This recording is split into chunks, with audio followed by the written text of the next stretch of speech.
Sous la présidence de son Excellence M. Ismaël Omar Guelleh, président de la République, chef du gouvernement, a eu lieu ce mardi 30 mai 2023 la 8e séance du Conseil des ministres. Ont été examinés et approuvés les textes suivants.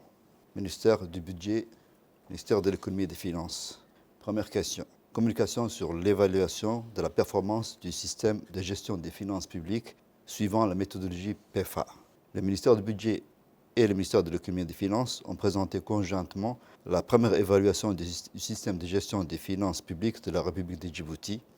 Première évaluation selon la méthodologie PEFA, qui veut dire Public Expenditure and Financial Accountability. C'est un système de gestion des finances publiques et de reddition de comptes. Cette évaluation a été réalisée par une équipe d'experts internationaux en gestion des finances publiques, accompagnée d'experts et de cadres nationaux. Cette évaluation externe a été réalisée à la demande des autorités nationales par la Banque mondiale, l'AFD et l'Union européenne, afin de mesurer les forces et les faiblesses du système de gestion des finances publiques. La méthodologie PEFA permet en effet de renseigner sur le processus d'élaboration et d'exécution du budget et permet de mesurer l'adéquation entre le système actuel et un niveau optimal du système de gestion des finances publiques. Cette évaluation de la performance s'est déroulée entre mars 2022 et novembre 2022 et a porté sur 3 exercices clôturés, à savoir 2018, 2019 et 2020. Le PEFA permet d'analyser la manière dont les performances dans les différents domaines de la gestion des finances publiques influent sur la réalisation des 3 principaux objectifs financiers et budgétaires complémentaires suivants. 1. Le maintien de la discipline budgétaire.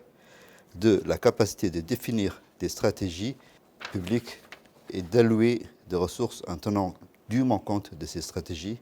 Et 3. La fourniture efficace des services publics.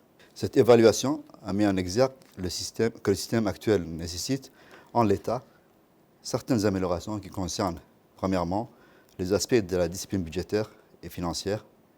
Deuxièmement, la gestion des investissements publics.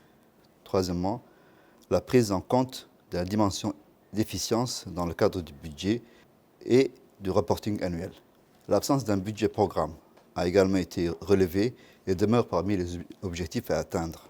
Le cadre juridique doit également être complété et amélioré par le renforcement du circuit budgétaire. A également été souligné, premièrement, l'obligation d'une plus grande cohérence entre la vision stratégique et les lois de finances annuelles. Deuxièmement, l'absence d'une approche programmatique du budget. Troisièmement, l'absence d'interface entre la chaîne des dépenses et les chaînes de recettes, impôts et douanes, de manière à disposer d'un système intégré d'information budgétaire. L'évaluation a également mis en exergue le besoin d'une stratégie de réforme des finances publiques qui permettra non seulement à améliorer la qualité de gestion de ces dernières, mais aussi de tendre vers des normes et critères méthodologiques internationaux.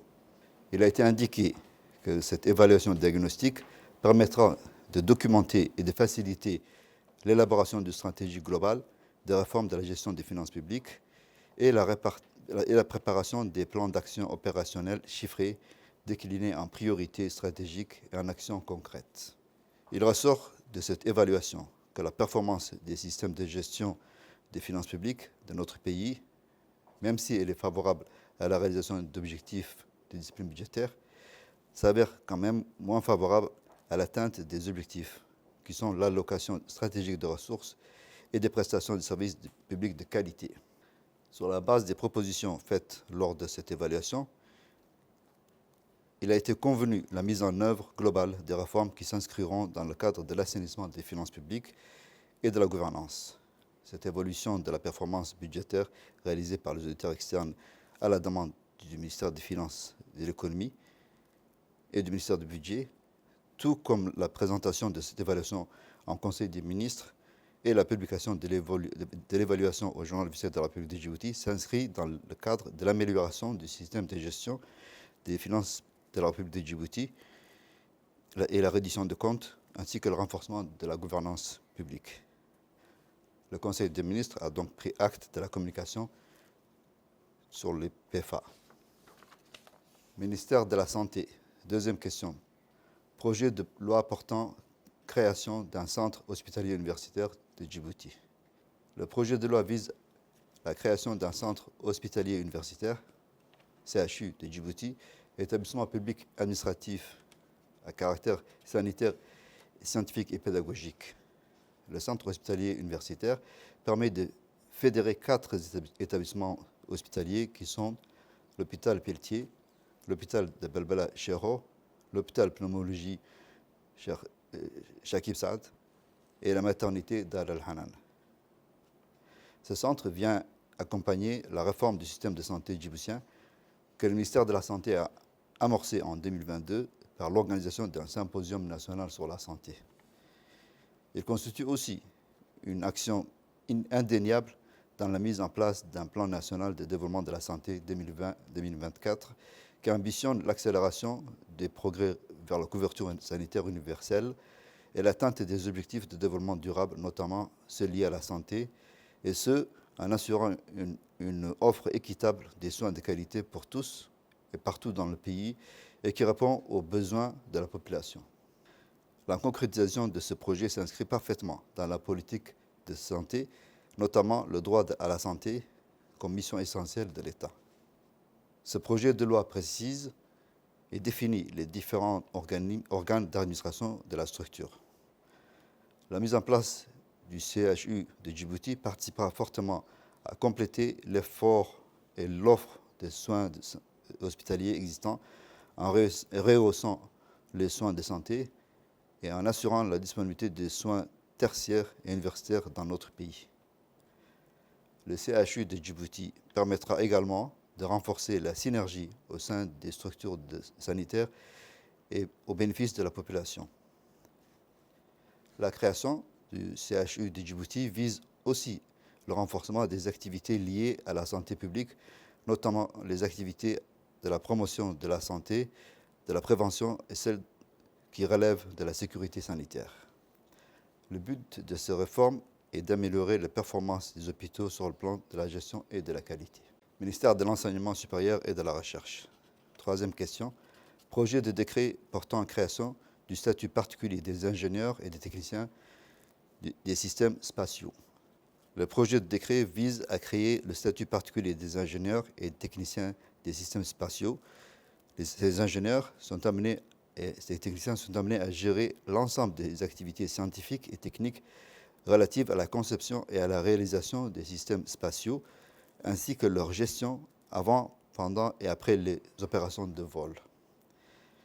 La création de ce statut particulier s'avère nécessaire en raison de la spécificité ou de la sensibilité des missions poursuivies par le personnel de ce corps. Le projet de décret précise les modalités de rémunération et de bonification, ainsi que les avantages auxquels peuvent prétendre les ingénieurs de développement et de gestion des systèmes spatiaux et les techniciens supérieurs. Ce texte vise donc à mettre en place un statut spécifique pour les personnels possédant les formations et les qualifications professionnelles dans le domaine de l'industrie spatiale. Le ministère du Budget. Quatrième question. Projet d'arrêté portant modification de l'arrêté numéro 35 de 2017, du 25 janvier 2017, portant affectation d'une parcelle de terrain au profit du ministère de la Justice et des Affaires pénitentiaires chargé des droits de l'homme.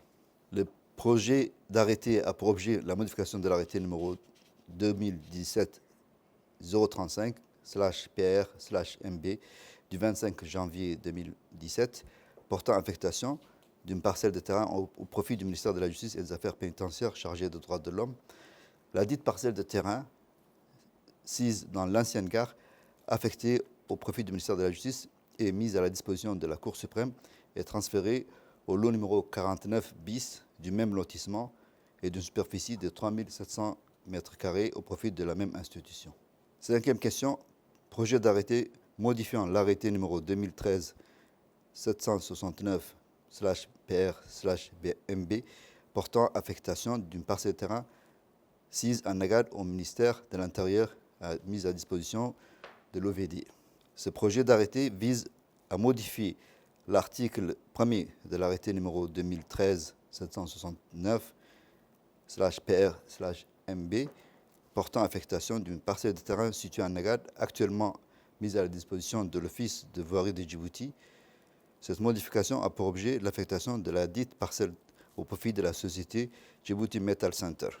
La société Djibouti Metal Center sera une joint venture, une société commune entre l'Office de Voirie de Djibouti et une société turque et permettra la valorisation des métaux qui sont disponibles sur le territoire djiboutien.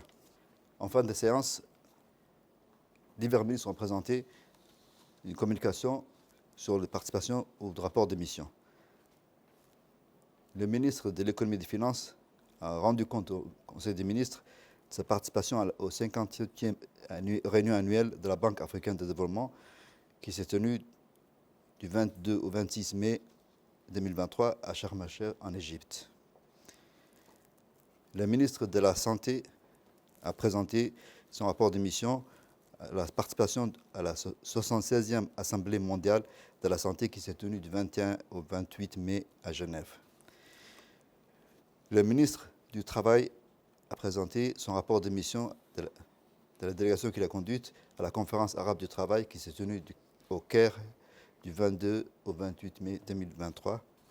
Et enfin, la ministre de la Jeunesse et de la Culture a fait un compte-rendu de sa participation à la 4e session du comité technique spécialisé sur la jeunesse, la culture et le sport qui s'est tenue le 26 mai 2023 au siège de l'Union africaine à Addis Abeba.